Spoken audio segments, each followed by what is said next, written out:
Welcome to the Practice Podcast, a show created by lawyers to help lawyers in life and business without all the complicated lawyer language. Let's welcome Bast Amron founders and your hosts, Jeff Bast and Brett Amron. Hi, Brett. Hey, Jeff. How are you? I'm fantastic. And you? I'm fantastic, other than the fact that you and I are recording this separate from each other and separate from our guests. 3 different locations.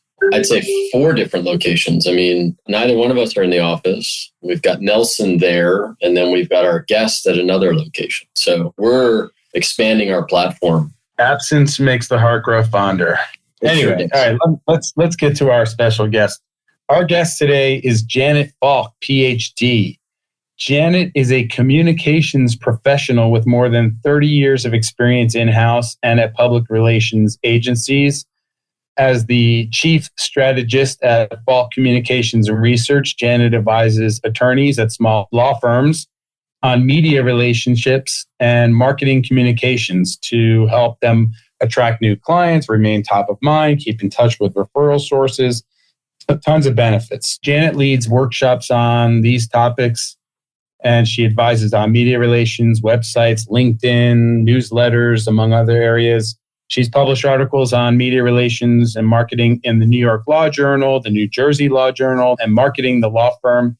And she's a frequent speaker on webinars and podcasts about these topics. And as a special tribute for our listeners, any listener that reaches out to her can speak with her for a complimentary strategic communication session to assess their communications activities and online presence. And during that session, Janet guarantees 2 ideas for them. Welcome, Janet. Thank you so much. Happy to be here with Jeff and Brett. We're happy to have you. So, Janet, why don't you just, by way of background, you've been doing this for a while, but how did you become a communications and media relations professional? Okay, I have an eclectic background. If you've been to my website, you may have seen my logo is an octagon with the letter F for my name, Falk, embedded in it. And I consider myself not a round peg, not a square peg, but an octagonal peg, because my background includes higher education, Wall Street, nonprofit, and legal services. So I have worked in a variety of industries, primarily in a communications role. My last job was at a public relations agency where I worked primarily with attorneys in corporate and securities, bankruptcy, private equity, and the New York litigation team. And my job there was to get them quoted in the news as much as possible.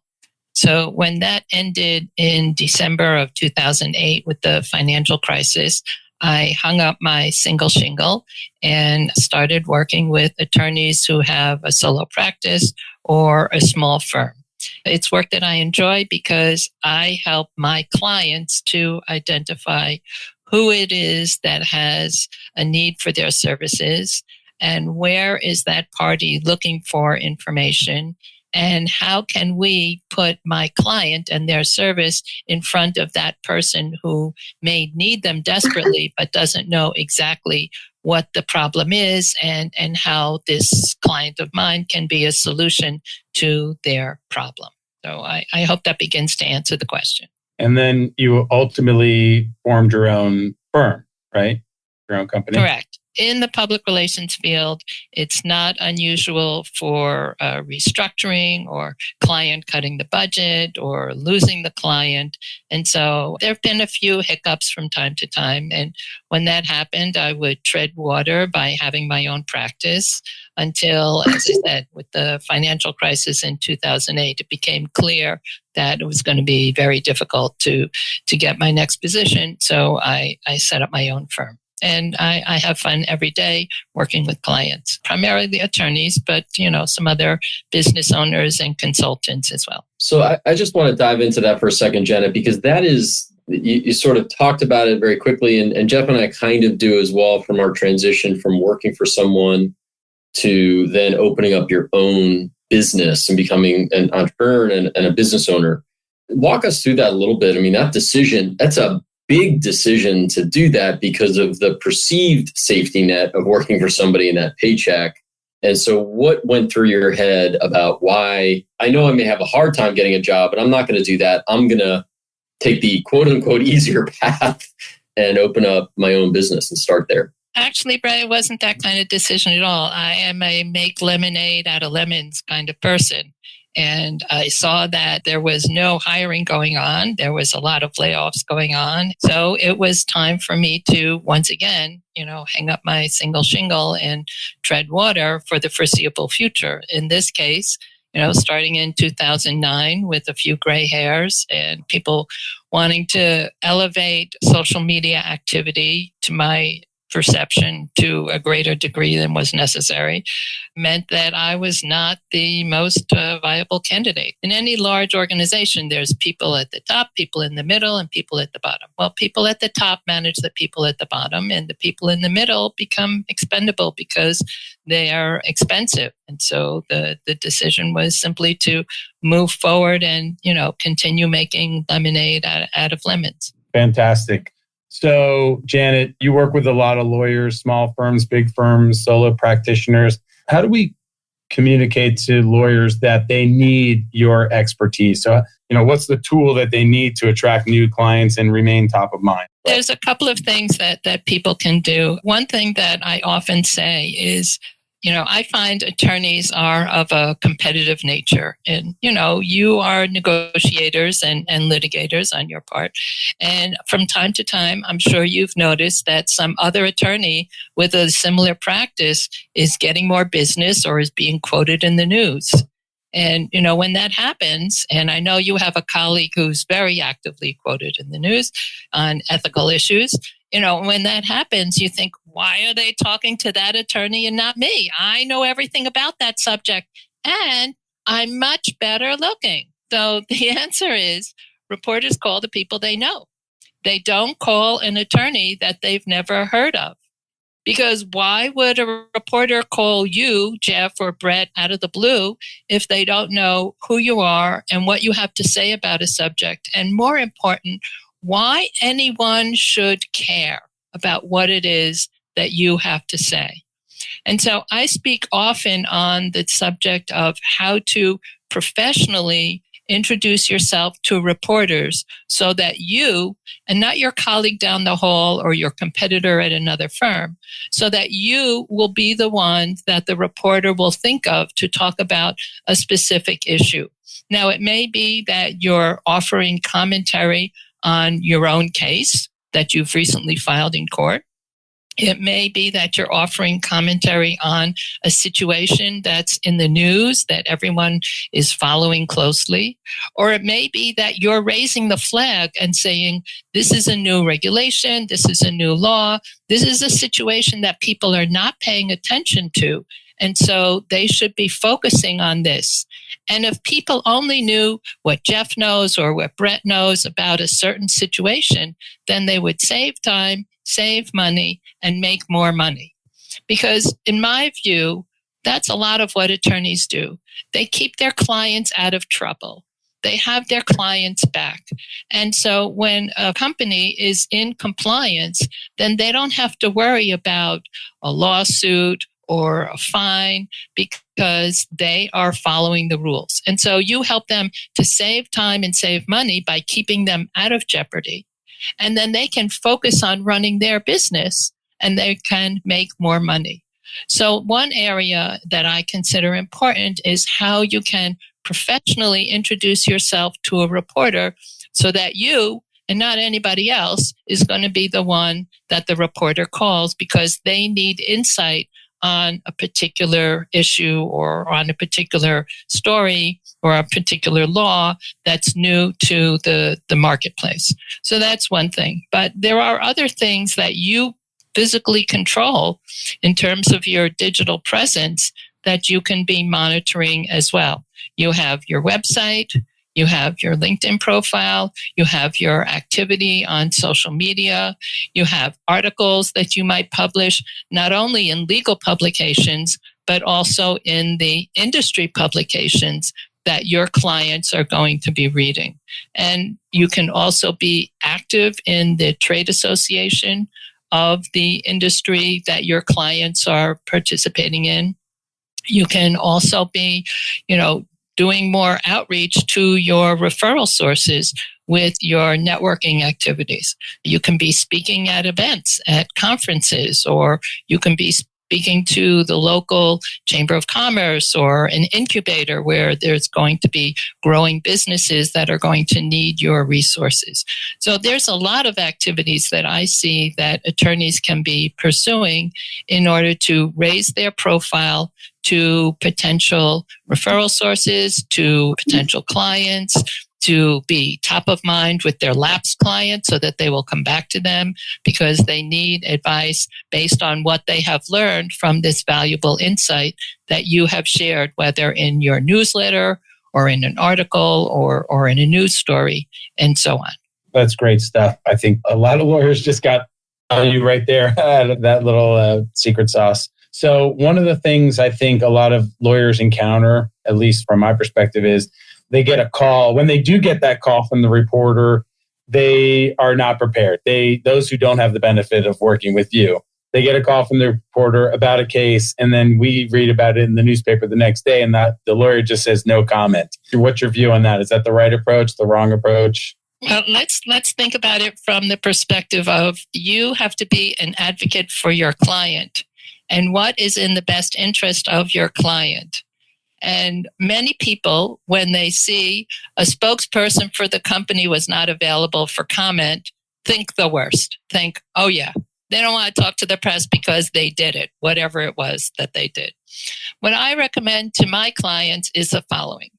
A reporter calls you out of the blue and wants to talk to you, and you have no idea why they're calling. I mean, you think it's because the workers at the warehouse in another location are organizing a union, right? That's what you think is going on. But it turns out that something very different is taking place. And so my advice is the following. You say to the reporter, I'd really like to talk with you, but I have someone in my office right now. Let me get your name and your phone number and your email address, and I will get back in touch with you. And I want to be helpful to you. So just in case I have to consult with somebody else to provide you with more information, please let me know exactly what it is that you want to discuss. And then I'll call you back and we'll be able to pursue this further. Now, you think it's about the union that's being organized, right? No, there was a shooting in the parking lot. And you know nothing about it because it's at the client's place, and even the client isn't there. Their headquarters is somewhere else. This is a warehouse. So you can't begin to answer those questions from the reporter about what's going on the ground because you're not there and the reporter might actually be there. So by giving yourself a half an hour and promising to call the reporter back, then you can do the following. First, you get in touch with the client and you get permission from the client to talk to the press. You don't want the client talking to the press because you want the client to deal with the situation. You're going to be the spokesperson. Second, you're going to work out with the client what it is that has transpired, what it is that they know, and how you're going to deliver this to the reporter in concise bullet point answers. And then you're going to call the reporter back. There's no news that's so important that it can't wait a half an hour for clear information that's going to give direction to the story in the way that you want the story to read. So now you're going to call the reporter back in this scenario and say, we're very sorry for the loss of life that took place in this tragic accident on our premises at the parking lot. We're working with the local authorities to identify the victims and to determine what happened exactly. And we are going to investigate our own security measures so that we can be sure that this will never happen again.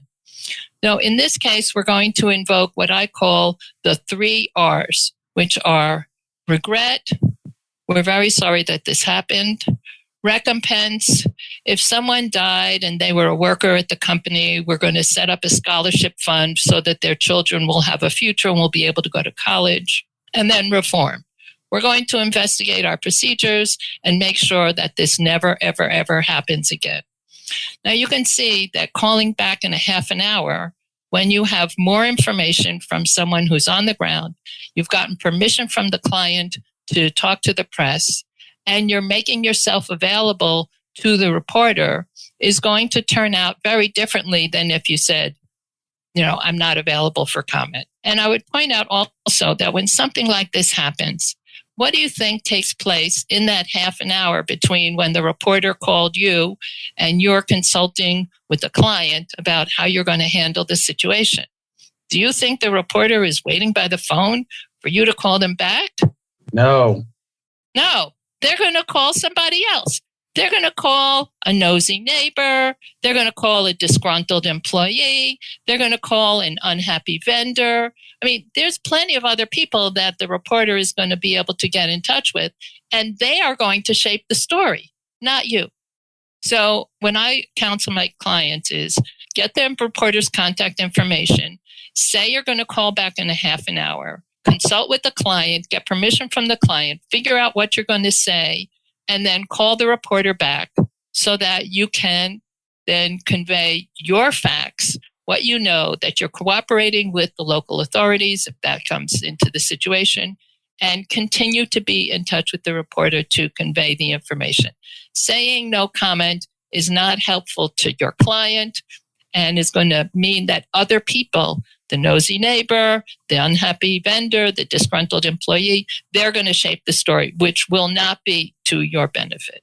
Right. I agree that getting back to them quickly is important. I think a lot of lawyers sort of overlook the understanding that the reporter's on a deadline typically, and often, especially nowadays, those deadlines are really short. What happens if you can't get the information in that time frame? Then you call back with whatever information you have.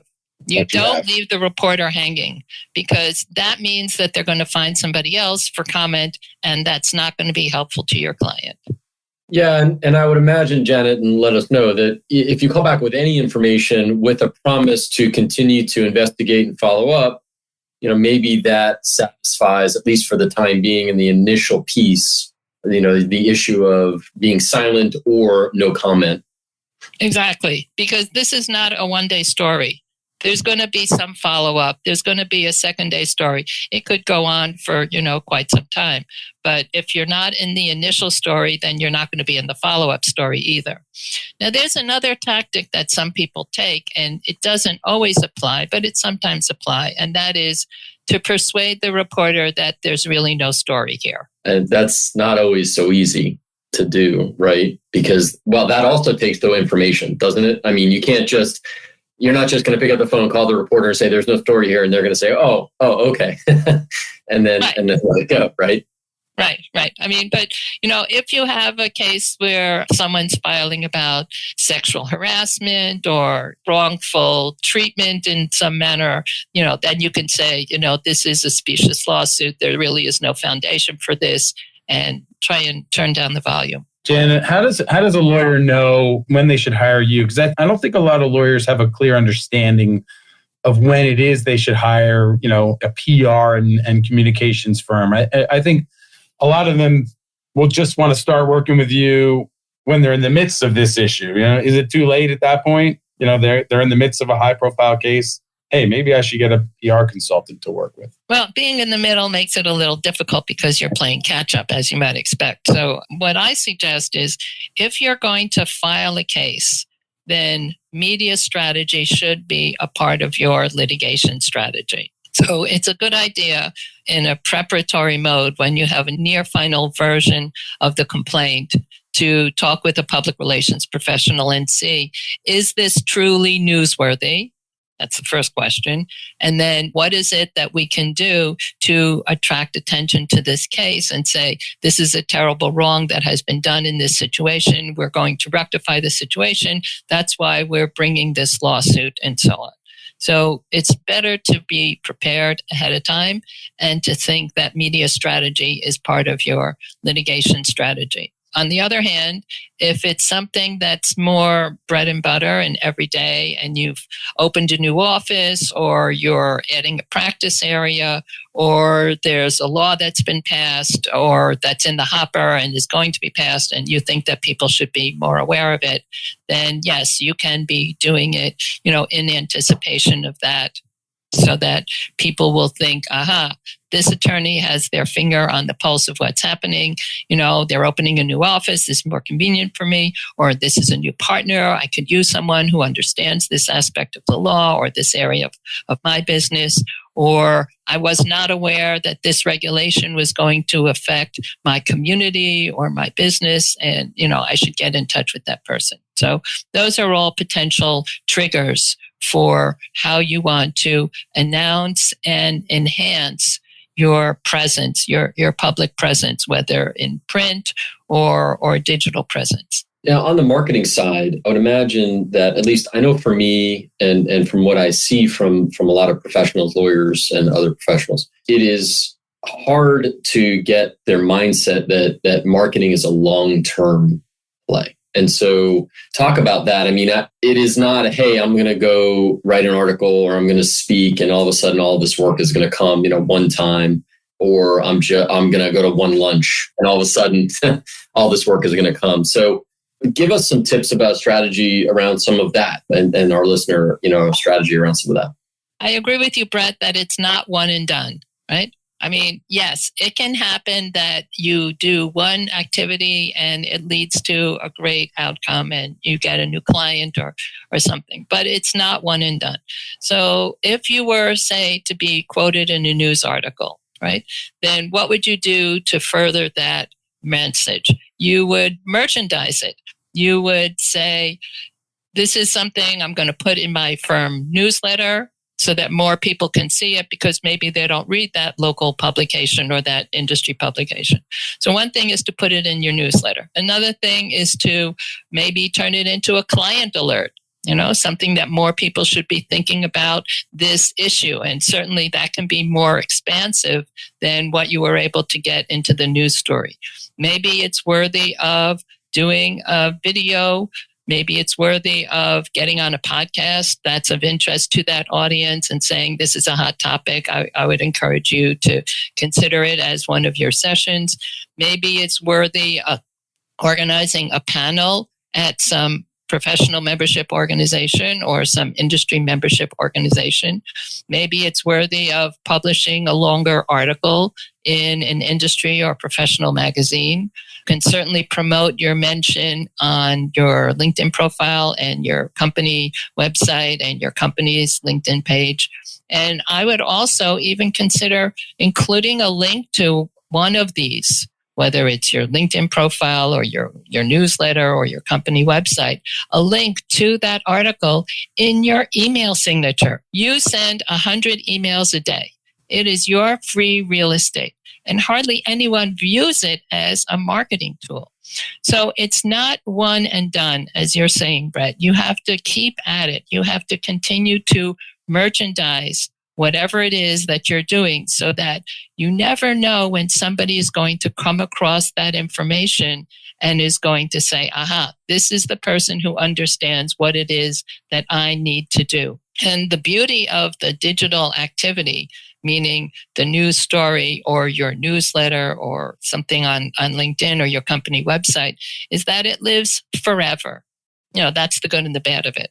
So you never know, even though you were quoted last month or last year, someone could stumble upon that at any time, and then it will hit them in their moment of need.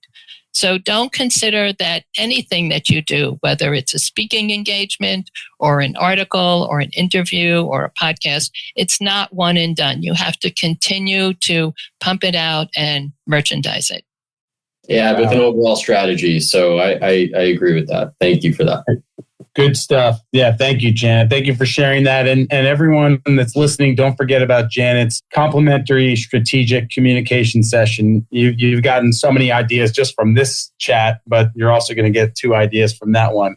If you enjoyed the show, please subscribe, share the show, and leave a review. Subscribing to the show and leaving reviews will actually help others find the show, and it will help us grow and devote more time and produce better content and have wonderful special guests like Janet Falk on the show. And so once again, thank you, Janet, so much. Thank you, Nelson, Brett. Thank you, everyone. And Janet's contact information will be in the show notes as well, and reach out to her because everyone needs to focus on public relations and marketing. Thank you so much for having me. My pleasure to be here. For more information on this show and other resources, visit fastamron.com and connect with us on LinkedIn, Facebook, and Instagram @FastAmron.